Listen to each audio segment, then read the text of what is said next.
जाने कहाँ गए भगवान, लक्ष्मी फूट फूट कर रोए। जाने कहाँ गए भगवान, लक्ष्मी फूट फूट कर रोए। मैं खोज खोज के हारी, मोहे मिले नहीं बनवारी। मैं खोज खोज के हारी, मोहे मिले नहीं बनवारी। नारद करियो जरा विचार, लक्ष्मी फूट फूट कर रोए। नारद करियो जरा विचार, लक्ष्मी फूट फूट कर रोए। हरे कृष्णा। आप सभी को कामिका एकादशी की हार्दिक शुभकामनाएं। आज सावन मास के कृष्ण पक्ष की कामिका एकादशी है। इस शुभ अवसर पर आप सभी सुनिए सभी पापों का नाश करने वाली और मोक्ष प्रदान करने वाली एकादशी व्रत कथा। श्री पद्म पुराण में वर्णित कामिका एकादशी की कथा के अनुसार एक बार धर्मराज युधिष्ठिर ने भगवान श्री कृष्ण से पूछा, हे गोविंद वासुदेव, आपको नमस्कार है। श्रावण के कृष्ण पक्ष में कौन सी एकादशी होती है? अब कृपया उसका भी वर्णन कीजिए। तब भगवान श्री कृष्ण बोले, राजन सुनो, मैं तुम्हें एक पाप नाशक उपाख्यान सुनाता हूँ, जिसे पूर्व समय में ब्रह्मा जी ने नारद जी के पूछने पर कहा था। नारद जी ने प्रश्न किया कि भगवान कमलासन, मैं आपसे ये सुनना चाहता हूँ कि श्रावण के कृष्ण पक्ष में जो एकादशी होती है उसका क्या नाम है, उसके कौन से देवता हैं और उससे कौन सा पुण्य मिलता है? प्रभु ये सब बताइए। तब ब्रह्मा जी ने कहा, नारद सुनो, मैं संपूर्ण लोकों के हित की इच्छा से तुम्हारे प्रश्न का उत्तर दे रहा हूँ। श्रावण मास में जो कृष्ण पक्ष की एकादशी होती है उसका नाम कामिका है। उसके स्मरण मात्र से वाजपेय यज्ञ का फल मिलता है। उस दिन श्रीधर, हरि, विष्णु, माधव और मधुसूदन आदि नामों से भगवान का पूजन करना चाहिए। भगवान श्री कृष्ण के पूजन से जो फल मिलता है वह गंगा, काशी, नैमिषारण्य तथा पुष्कर क्षेत्र में भी सुलभ नहीं है। सिंह राशि के बृहस्पति होने पर तथा व्यतिपात और दंड योग में गोदावरी स्नान करने से जिस फल की प्राप्ति होती है वही फल भगवान श्री कृष्ण के पूजन से भी मिलता है। जो समुद्र और वन सहित समूची पृथ्वी का दान करता है और जो कामिका एकादशी का व्रत करता है वे दोनों समान फल के भागी माने गए हैं। जो ब्याई हुई गाय को अन्यान्य सामग्रियों सहित दान करता है उस मनुष्य को जिस फल की प्राप्ति होती है वही कामिका का व्रत करने वाले को मिलता है। जो नरश्रेष्ठ श्रावण मास में भगवान श्रीधर का पूजन करता है उसके द्वारा गंधर्वों और नागों सहित संपूर्ण देवताओं की पूजा हो जाती है। अतः पाप भीरु मनुष्यों को यथाशक्ति पूरा प्रयत्न करके कामिका एकादशी के दिन श्री हरि का पूजन करना चाहिए। जो पाप रूपी पंख से भरे हुए संसार समुद्र में डूब रहे हैं उनका उद्धार करने के लिए कामिका का व्रत सबसे उत्तम है। अध्यात्म विद्या परायण पुरुषों को जिस फल की प्राप्ति होती है उससे बहुत अधिक फल कामिका व्रत का सेवन करने वालों को मिलता है। कामिका एकादशी का व्रत करने वाला मनुष्य रात्रि में जागरण करके न तो कभी भयंकर यमराज का दर्शन करता है और न ही कभी दुर्गति में पड़ता है। लाल मणि, मोती, वैदूर्य और मूंगे आदि से पूजित होकर भी भगवान विष्णु वैसे संतुष्ट नहीं होते जैसे तुलसी दल से पूजित होने पर होते हैं। जिसने तुलसी की मंजरियों से श्री केशव का पूजन कर लिया है उसके जन्म भर का पाप निश्चय ही नष्ट हो जाता है। जो दर्शन करने पर सारे पाप समुदाय का नाश कर देती है, स्पर्श करने पर शरीर को पवित्र बनाती है, प्रणाम करने पर रोगों का निवारण करती है, जल से सींचने पर यमराज को भी भय पहुंचाती है, आरोपित करने पर भगवान श्री कृष्ण के समीप ले जाती है और भगवान के चरणों में चढ़ाने पर मोक्ष रूपी फल प्रदान करती है।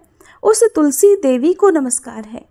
जो मनुष्य एकादशी को दिन रात दीप दान करता है उसके पुण्यों की संख्या स्वयं चित्रगुप्त महाराज भी नहीं जानते। एकादशी के दिन भगवान श्री कृष्ण के सम्मुख जिसका दीपक चलता है उसके पितर स्वर्गलोक में स्थित होकर अमृत पान से तृप्त होते हैं।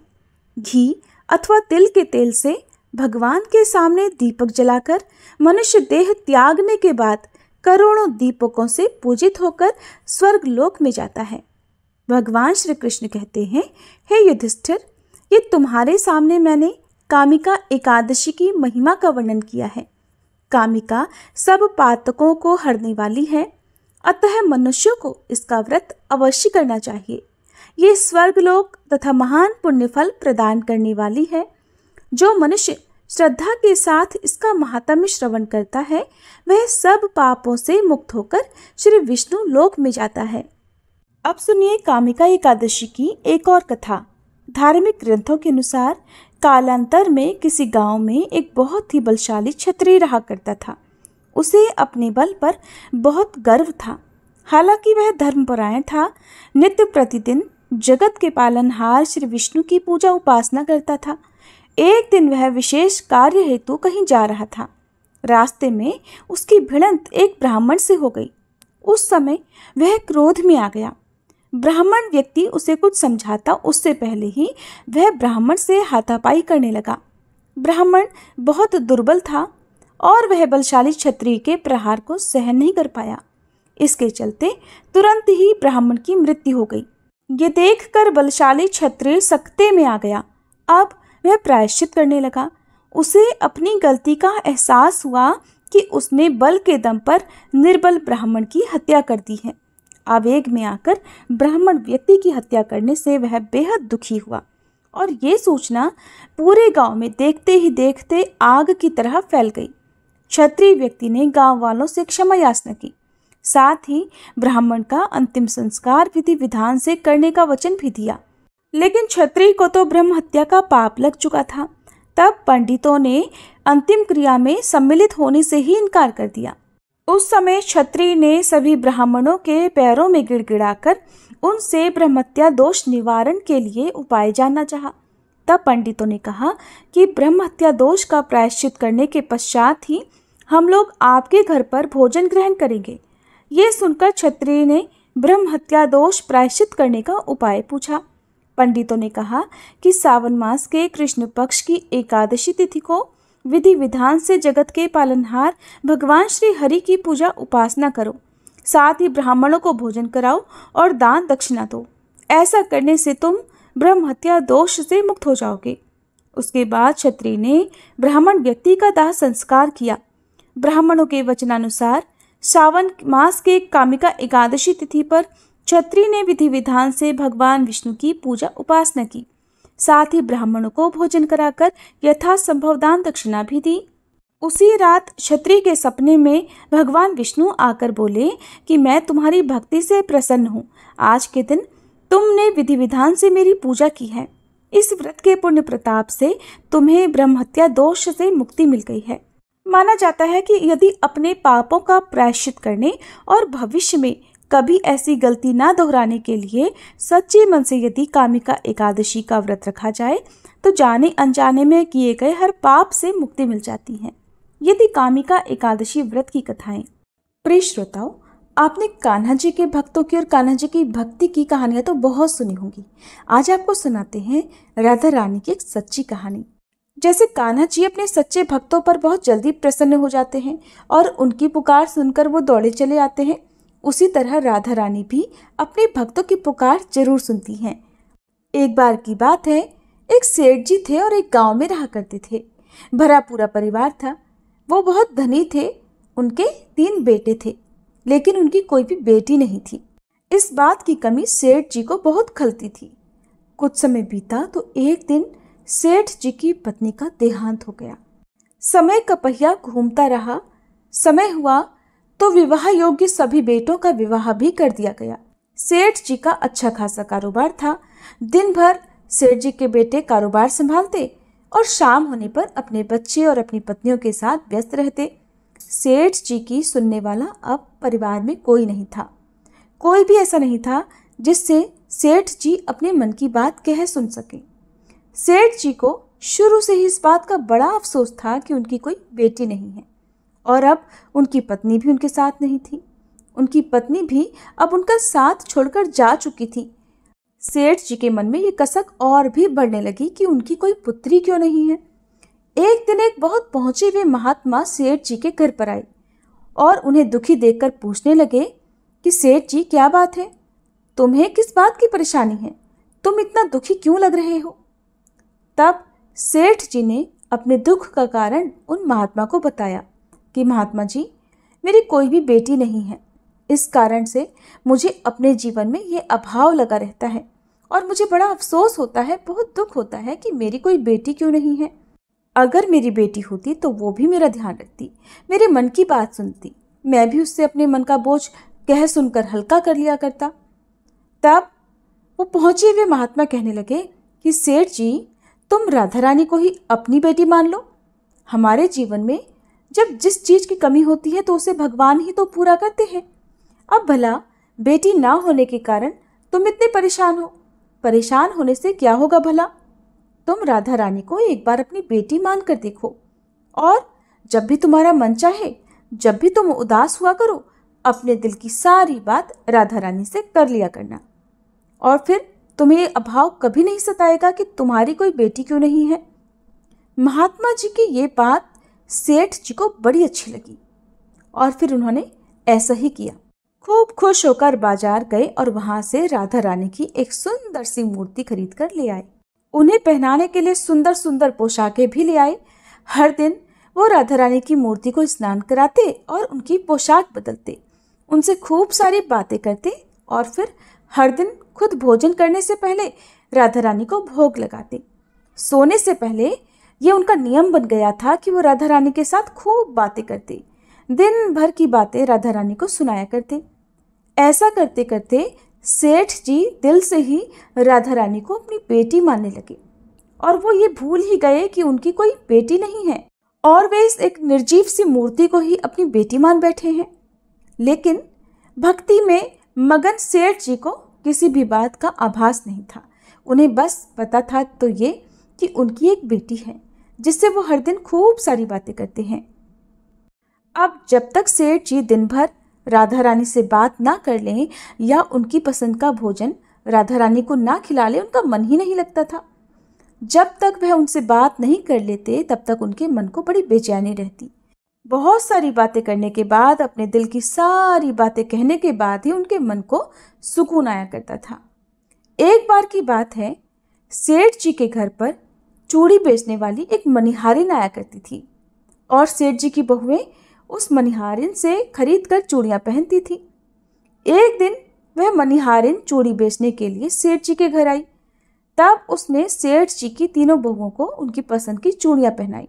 मनिहारिन सेठ जी के घर पर बैठी हुई थी। सेठ जी की तीनों बहुएं तो चूड़ियाँ पहनकर चली गईं। उनके ही सामने एक छोटी सी कन्या आई और मनिहारिन से कहने लगी कि मुझे भी चूड़ियाँ पहना दो, खूब सारी रंग बिरंगी। चूड़ी वाली ने सोचा कि शायद सेठ जी के घर पर कोई मेहमान आया होगा, उन्हीं की ये कन्या होगी, तो उसने भी उस नन्ही बालिका को चूड़ियाँ पहना दी। और उसके बाद वो चूड़ी वाली मनिहारिन सेठ जी से पैसे मांगने सेठ जी की दुकान पर पहुंच गई और कहने लगी कि मुझे चूड़ियों के पैसे दे दो। और उसने पहले से अधिक पैसे मांगे तो सेठ जी ने कहा, क्या बात है, तुम हर बार तो इतने रुपए की चूड़ियाँ पहना कर जाती हो, क्या तुम्हारी चूड़ियाँ महंगी हो गई हैं जो हर बार से अधिक रुपए मांग रही हो? तो मनिहारिन बोली कि नहीं सेठ जी, मैंने चूड़ियों का दाम तो नहीं बढ़ाया, हाँ लेकिन आज मैंने 3 लोगों को नहीं बल्कि 4 लोगों को चूड़ियाँ पहनाई हैं। सेठ जी ने सुना तो कहने लगे, अरे तुमसे कोई गलती होगी, मेरे घर पर तो चूड़ी पहनने के लिए सिर्फ 3 बहुएं हैं, ये लो तुम 3 बहुओं की चूड़ी के पैसे रखो। मनिहारिन भी कुछ नहीं बोली, सेठ जी से पैसे लेकर चुपचाप अपने घर आ गई। शाम हुई तो सेठ जी दुकान से अपने घर पर आए। आकर उन्होंने सबसे पहले राधा रानी को भोग लगाया और फिर हर बार की तरह दिन भर की सारी बातें राधा रानी से बताई और सो गए। उस रात सेठ जी के सपने में राधा रानी आ गई और बोली, बाबा आपने चूड़ी वाली को मेरी चूड़ी के पैसे क्यों नहीं दिए? जब आप मुझे अपनी बेटी मानते हो तो फिर बताओ मुझे कि आपने मेरी चूड़ी के पैसे मनिहारिन को क्यों नहीं दिए? ऐसा कहकर राधा रानी एक छोटी सी बेटी की तरह, लाडली बेटी की तरह सपने में रोने लगी। ये देखकर घबराहट के मारे सेठ जी की तो आंख खुल गई। अपनी लाडली बेटी को रोता देखकर सेठ जी भी रोने लगे। जब सुबह हुई तो भागे भागे मनिहारिन के घर गए और बहुत सारे सोने के सिक्के उसके पैरों में रख दिए और मनिहारिन से बोला कि बहन, तुम कल सच बोल रही थी कि तुमने कल 4 को ही चूड़ी पहनाई थी और मैंने तो श्री जी को अपनी बेटी माना है। तुम बहुत भाग्यशाली हो जिसको राधा रानी के दर्शन हुए हैं। अरे मैं तो इतने दिनों से उनके दर्शन को तड़प रहा हूँ और तुमने बस एक बार में ही उनके दर्शन कर लिए। ऐसा कहकर सेठ जी रोने लगे। फिर हाथ जोड़कर बोले, बहन, तुम्हें चूड़ी का जो भी दाम चाहिए मुझसे मांग लो। सेठ जी को रोता देखकर मनिहारिन की आंखों में भी आंसू आ गए और मन ही मन सोचने लगी कि जब मुझे खुद राधा रानी के दर्शन हो ही गए हैं तो फिर भला मुझे सेठ जी से दाम क्यों लेने और मुझे इससे ज़्यादा क्या चाहिए। वो भी सेठ जी के सामने हाथ जोड़कर बोली कि आपके ही कारण मुझे राधा रानी के दर्शन हुए हैं और मेरा ये जीवन सफल हो पाया। अब मुझे कुछ नहीं चाहिए। तो प्रिय श्रोताओ, जब हम भगवान को सच्चे मन से पुकारते हैं, उनकी पूजा करते हैं, उन्हें जिस भाव से भी पूजते हैं, वो हमें उसी भाव में दर्शन भी जरूर देते हैं और हमारे मन के भावों का वो हर समय ध्यान भी रखते हैं। इसीलिए भगवान को आप चाहे किसी भी रूप में पूजें, बस आपके मन के भाव सच्चे होने चाहिए, तो भगवान आपकी सारी परेशानियां दूर करते हैं। आपके जीवन में जिस भी बात का अभाव होता है वो अभाव भी दूर करते हैं। ये थी आज की कहानी। अगर आपको अच्छी लगी हो तो कमेंट बॉक्स में ज़रूर बताइएगा।